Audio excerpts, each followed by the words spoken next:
ఈరోజు పాలకూర ఫ్రై చేస్తున్నాండి. పాలకూర, పచ్చిమిర్చి, కందిపప్పు, పెసరపప్పు, శనగపప్పు 3 పప్పులు, కొంచెం సాల్ట్, పసుపు, కలమ, కొత్తిమీర, ఒక ఉల్లిపాయ అండి. పప్పు చూపించిన కదండి, కొంచెం వాటర్ వేసి పప్పును 3 విజిల్స్ వరకు పెట్టేసుకుందాం. ఉడికిన తర్వాత మనము పాలకూరలు వేసి ఫ్రై చేసుకుందాం.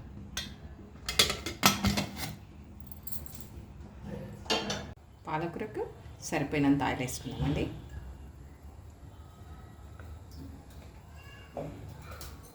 ఇప్పుడు పచ్చిమిర్చి అండి, కరికి సరిపోను చూపించిన కదా మీకు 10 గంటలు ఉన్నాయి.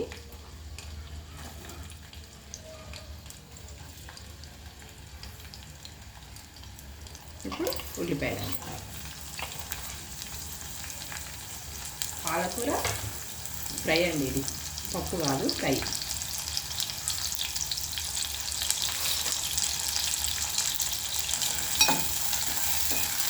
ఇట్లా పాలకూర ఫ్రై చేసుకుంటే ఇట్లా దొడ్డుగా ఉండాలండి ఉల్లిపాయలు, టేస్ట్ వస్తుంది. కొంచెం ఇలా 4 ఎల్లిపాయలు వేసిన, ఇగో వెల్లుల్లి ఒక 4-5 వేసిన.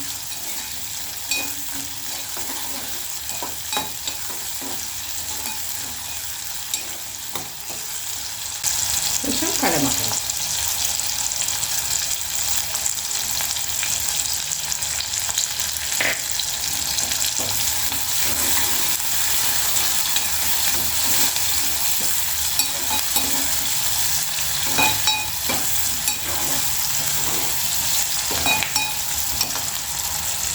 కొంచెం అల్లం పేస్ట్ అండి,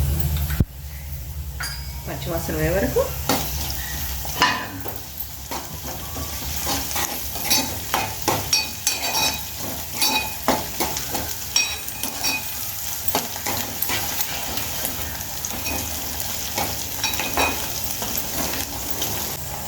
చిటికెడు పసుపు అండి.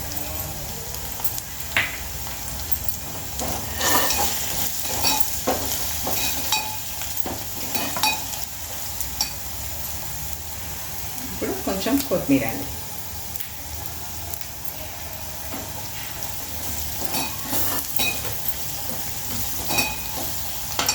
ఇప్పుడు పాలకూర వేసేద్దాం.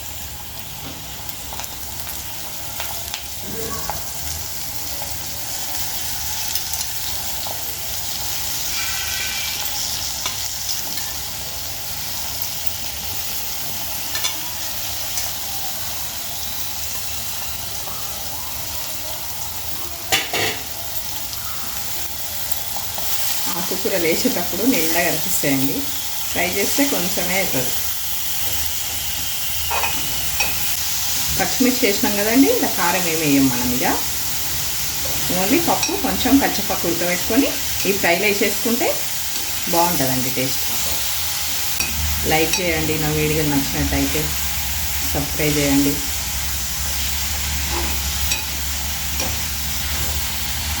వెల్లుల్లి, ఉల్లిపాయలు, పప్పులు పంటకింత తగులుతుంటే చాలా టేస్ట్ ఉంటుందండి. చపాతీ కానీ, రైస్ కానీ, రోటీ కానీ, దేనికైనా బాగుంటుందండి.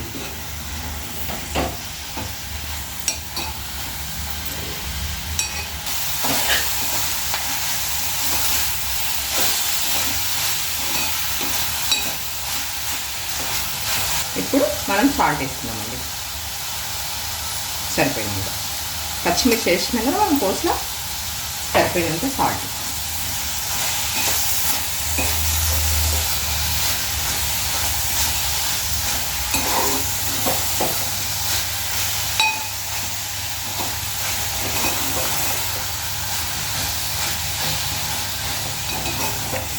చాలా బాగుంటుందండి, మీరు కూడా ట్రై చేయండి, కంపల్సరీ ట్రై చేయండి. నచ్చితే లైక్ చేయండి.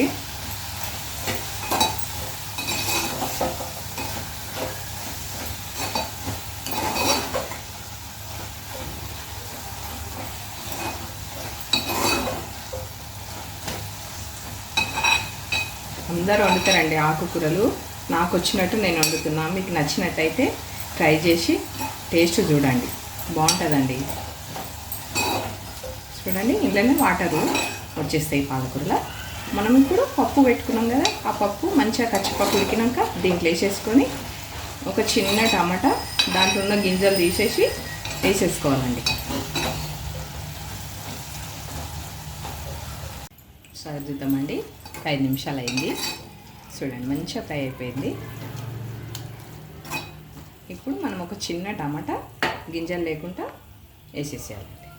దీంట్లో ఉన్న అన్ని లోపల ఉన్న పొట్టు అంతా తీసేసి వేసేసేయాలి.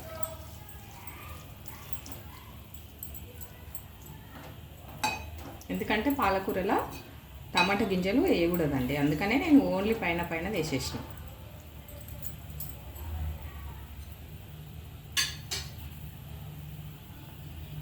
ఇప్పటిదాకా టమాటా వేసినాం కదండి మనం. మంచిగా కుక్ అయిపోయింది.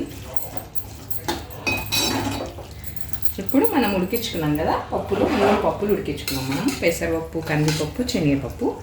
దాన్ని ఇందులో వేసేసామండి.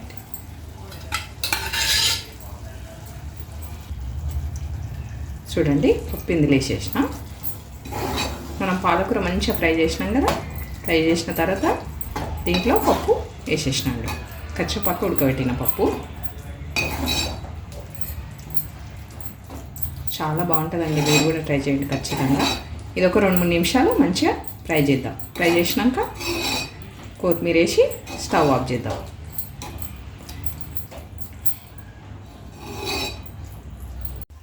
చూడండి పప్పు వేసినాక ఒక 3 నిమిషాలు అయిపోయింది. మనం ఒక్క సుక్క వాటర్ వేయలేదండి. ఇలా ఒక్క సుక్క వాటర్ వేయకుండా పాలకూర మంచిగా ఉల్లిపాయలలో ఫ్రై చేసి తర్వాత పప్పులు 3 పప్పులు, పెసరపప్పు, కందిపప్పు, శనగపప్పు, 3 పప్పులు కొంచెం కచ్చపక్క ఉడకబెట్టి తర్వాత ఫ్రైలో వేసేసినండి. చూడండి పిల్లలు కూడా చాలా ఇష్టంగా తింటారు, పెద్దవాళ్ళు అయితే చాలా ఇష్టంగా తింటారండి. ఇది చాలా బాగుంటుంది, మీరు కూడా చేసి ఖచ్చితంగా టేస్ట్ చేయండి. పాలకూర ఫ్రై మీకు నచ్చినట్టయితే లైక్ చేయండి, షేర్ చేయండి, సబ్స్క్రైబ్ చేయండి. మీరు కూడా వండి టేస్ట్ చేసి కామెంట్ పెట్టండి.